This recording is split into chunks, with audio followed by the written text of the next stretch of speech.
We use these words all the time. Dystopia, utopia. One sounds like despair, the other like a dream. But what if we're not headed for one? What if we're already in both? Let's get something straight. A dystopia doesn't just mean darkness. It's a world that went wrong. A place where hope rusts beneath control, where freedom is traded for safety.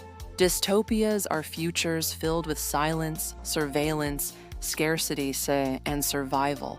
And the worst part is how close they feel to now. Utopia, on the other hand, it doesn't mean perfect. It means possible. A world built on harmony, not control, where nature thrives with us and technology doesn't replace us, it helps us grow.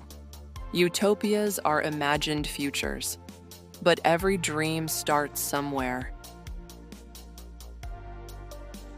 You might think utopia is unreachable, but some parts of it already exist. Cities are getting greener. Rooftop farms, clean air corridors, solar canopies that power schools and homes. Technology is starting to listen.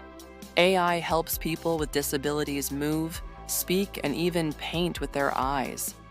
Work-life balance. In some places, 4-day work weeks, universal income pilots, and decentralized communities are becoming real. It's not a perfect world, but it's a glimpse. But while some live in utopia, others don't. Surveillance is everywhere, and we've stopped noticing. Cameras, apps, smart devices, they watch more than we think. We give up privacy for convenience. We trade autonomy for algorithmic ease. Inequality is automated. Data-driven policies that help one group and quietly leave others behind. In some parts of the world, clean water, safe air, and basic food aren't rights. They're privileges. And if we're honest, a world where tech thrives while people suffer isn't progress. It's dystopia in disguise. Sometimes it only takes one crisis to push a world toward dystopia, or pull it closer to utopia. A drought, a blackout, a virus. These are moments where systems reveal themselves. In some places, communities came together. In others, everything fell apart. One future responds with hoarding, another with sharing.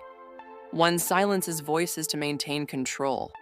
The other empowers them to adapt and rebuild. These inflection points are happening constantly, not just in governments, but in homes, in workplaces, in the quiet systems we rarely see.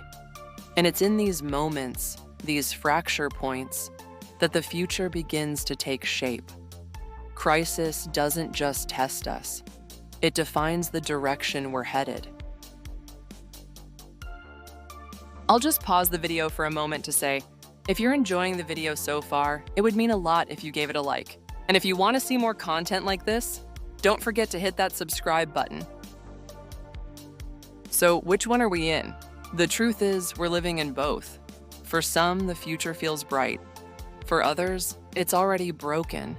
Same planet, different realities. There's no single switch that turns dystopia into utopia. But there's a question we should all be asking. Who gets the future they deserve? Maybe the real answer isn't about choosing between utopia or dystopia, but recognizing we're writing both at the same time. The future isn't a prediction. It's a direction. Every city we build, every policy we pass, every click we make writes tomorrow. So what if we dared to write better?